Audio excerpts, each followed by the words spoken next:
So Dan, you are here because you have a very special project. You recently published a book. That's Not right. yourself. You I didn't publish. did not. You wrote a book. I have a letterpress at my house, and I just stamp them out. He's been when I out for stand on the 6 months subway. doing That's this. why it took so long. Here is the book. Can we get a shot of this? It is called The Tetris Effect, the game that hypnotized the world. Congratulations. Thank on you, sir. this. Thank This you. is very exciting. It's a very big deal. You can get this wherever. Wherever you buy books. Wherever you buy books. So I want to talk to you about, oh, and just a little side note, this is the UK version, and now the UK and the US version are like fighting each other. That's right. You really should buy both. You Everyone should have both. right? Because like we said before the show, all the U's and all the weird grammar is in this one. Pound symbols. I love they went with the Cold War angle. They The did. UK Yeah. version. They did. Well, there's a lot of that They're in the Europe. history They're of very, Tetris. they're very, you know. They're still paranoid about that. So I want to talk to you about the book. What is it about Tetris? Because I would imagine, like, we know It's a lot interesting. of stuff, Tetris right? is interesting, but it's Yeah. not that interesting by itself. Okay. And I looked into it and said, okay, there's an interesting history there. If you know anything about the history of video games or technology, you may know that Tetris came from the Soviet Union Right. during the Cold War, and there were a lot of fights over who owned it and legal battles and things like that. That's fine. The more I looked into it, though, I realized this isn't a game story. It's actually a startup story, very similar to the startup stories that we obsess about over at Silicon Valley and elsewhere. Sure. But it's a startup story from the Soviet Union in the middle of the Cold War in Moscow, and that's what made it super interesting to me, that we were taking this modern, startup story that we talk about, but finding the most unlikely version of it possible that's had a huge global impact over 30 years. So, I mean, the way you describe it like that almost makes it sound like it was this sort of accident, or at least its popularity. Oh, and of course explosion it that- is. How is a little software program some guy makes in a Russian, science Right. academy all of a sudden become $1 billion global business? It's the most unlikely of success stories. So, like, how? And I don't want you to give away too much about what's in the book, but like, how does ownership work there? Like, and I'm sure obviously that you get into that, but like, how did that play out? That's a huge part of it. Yeah. It's almost like a Cold War, business spy thriller with all these big companies backstabbing each other Right. and trying to make deals with these secret Russian groups. Alexei Pajitnov, the guy who created Tetris, he was a computer scientist at the Russian Academy of Sciences. He was actually working on some very advanced stuff, things like artificial intelligence, voice recognition. For the Soviet Union in the 80s, that's like super cutting edge. Yeah. In his spare time, he used his ancient computer, ancient even for them at the Yeah. time, to make this a game that mimicked this puzzle game he used to play as a kid. And his friends liked it, he passed it around, and to go viral back in the Soviet Union in the 80s, that means making a big 5-inch floppy disk and walking it over Yeah, to the 10 other mailing people it. in Moscow who have a computer at the time and going, hey, check this out. Yeah. It's SneakerNet. We still call that SneakerNet, but that's all they had. And somehow, improbably, it just spreads and spreads because what else are you going to do for fun in Moscow in 1984? There's I not a guess lot so. going on. You're not, unless you just want to like stand in a bread line or Yeah, freeze exactly. your ass off, right? And then it makes its way to Hungary, which is an Eastern Bloc country, but a little more open to commercialism and the West. Okay. That's where Rubik's Cube comes from. That was also a Eastern Bloc invention that made it out into the West. They really love their squares. They Yeah, do. They right. love. And a business guy from the UK saw it and said, I wonder if I can sell this somehow.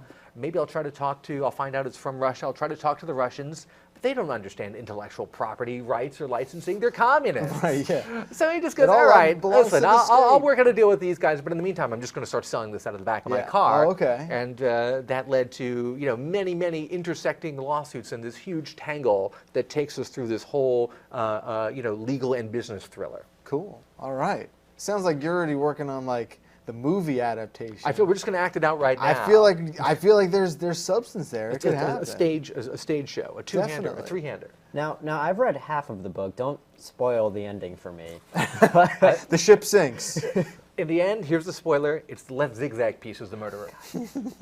Well, there's no point in me reading the rest of it anymore. But I think one of the interesting things, though, you put a lot of detail into the losers in the Tetris race. And, most books, it's essentially just, all right, here's this guy who did a really cool thing.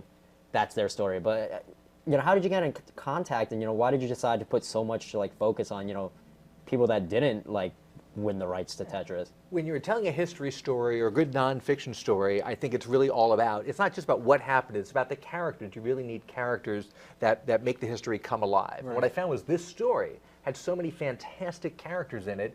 Alexei Pajitnov and Hank Rogers on one side, but also the guys you talked about who lost out in the end. Guys like Robert Maxwell and Robert Stein and a lot of the other Russians and the guys at like Tengen and Atari and Spectrum Holobyte. And they were also interesting. I thought it was a great sort of large cast of characters that I could walk through. And a lot of them were very happy to talk to me and tell me their stories and a lot of like interesting anecdotes that haven't been published anywhere else before. So I found it was a great human story behind it, and that's what really helped me to kind of put it together in that way and make it a character piece. What was the most surprising sort of maybe even shady thing? I mean, a lot of shady There's stuff a lot happened. of shady. My favorite surprising thing was a little bit later when Nintendo was finally negotiating with the Russians for various Tetris rights for the Famicom and NES Because and a lot of the people Game Boy. associate Tetris just with Nintendo.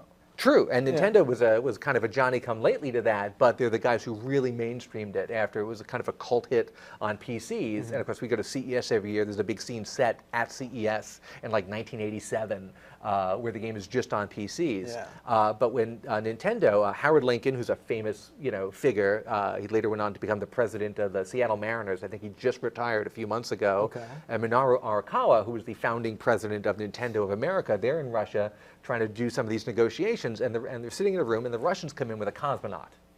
And they go, "Oh, comrades, this is Comrade so-and-so, a cosmonaut. He wants to talk to you about Nintendo sponsoring the Russian space program. Maybe we could send the Soyuz capsule up. It'll have a big Nintendo logo on the side." These were very forward-thinking Russians. Yeah, right? And then later they take not Howard Tetris. Lincoln. Yeah, right?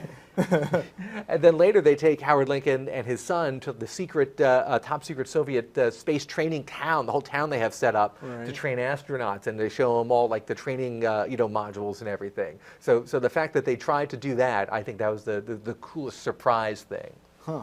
Yeah, because most people, I feel like a lot of people don't even realize it is a Russian sort of institution where like this came out of. Oh yeah.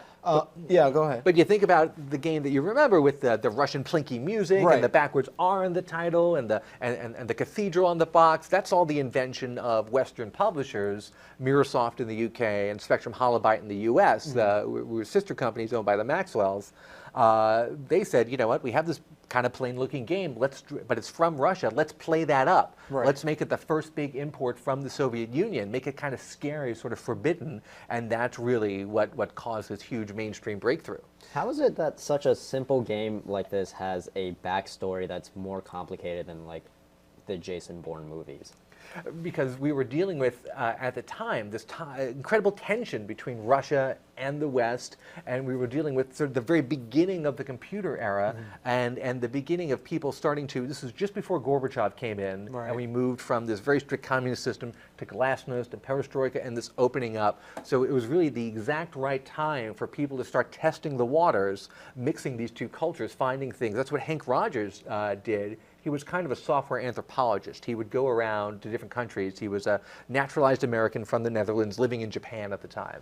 And he would go around and find software from other countries that he thought would sell well in Japan, without a lot of localization. So he said, Tetris, this will work in any country. You don't have to read the instructions. universal, yeah. You don't have to understand any story. You could just watch it for 30 seconds and you know how to play it. So that and the Russian stuff and just the era of computer stuff we're at, and the birth of the NES and the Game Boy, Yeah. this perfect storm came together, and that's why, instead of just being an 80s curiosity, EA just sold 500 million Tetris downloads on smartphones. And that blows my mind. 30 years later. Yeah, I still. feel like Tetris really ended the Cold War. It And was. yeah. It was. This was right. This was like the silent assassin. It was the first Russian thing that a lot of people were exposed to that actually was from Russia. Right. And it kind of gave us it's like the old Sting song. We're like, oh, the Russians are just like us. They like video games too. Right. No, yeah, it's an amazing story. You can get the book wherever books are sold. I think we might be giving one away.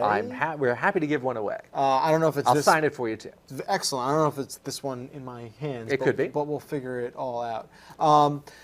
So we're going to pass this along to someone who's watching live, but we'll have rules on how to do that. I think they're going to be up on screen or something like that. Awesome. I'll just mention one other thing very quick that I was super happy to do, which was finally be able to get some cool blurbs from some people I really admire. Oh, so who do and I think the most there? fun thing was I got Steve Wozniak wrote a little blurb on the back. Fantastic. And Ernest Cline, who wrote Ready Player One, which is a fantastic book. Doug Rushkoff is a great tech author. He actually coined the term viral media back in the 90s. Very cool. So I was able to send all those guys early copies, and I'm super excited that they wrote blurbs What's for that me. like when you're looking for a quote? Like, is that like a weird? I literally cold emailed Woz. Yeah. I was like, because he was a big Tetris fan. Back Yeah. in the 80s, he would send his high scores into game magazines. Oh, no And way. they would stop, and they stopped running them at some point because he was in there every month. They're like, He said, you're always the winner. You're always in here. We're not going yeah. to. So he started sending his scores in under an anagram of his name, and they started running it again. Huh. And I knew that beforehand, so I just said, after the fact, I said, you know what? I bet he'd like to read this. I just that's your emailed key him. He in. said, great, send it to me, and we got a nice blurb from him. How did Excellent. they even verify those scores now that I'm thinking about it? Can I just You make used to up have my- to take a photo of your TV screen and Get send it into the developed. magazine. When you're dealing with a camera, how are you going to do that on an old Fake a 35 millimeter I'm camera? gonna travel back in off time your- and do it now. So. Take that, Woz. So we are looking for our 100th Twitter follower for the handle of the show. That's a big accomplishment. That's CNET Open Tab. If you are our lucky winner, you will get a signed copy of The Tetris Effect by Mr. Dan Ackerman. Thank you so much for being here. Really appreciate it. My pleasure. And good luck to everyone.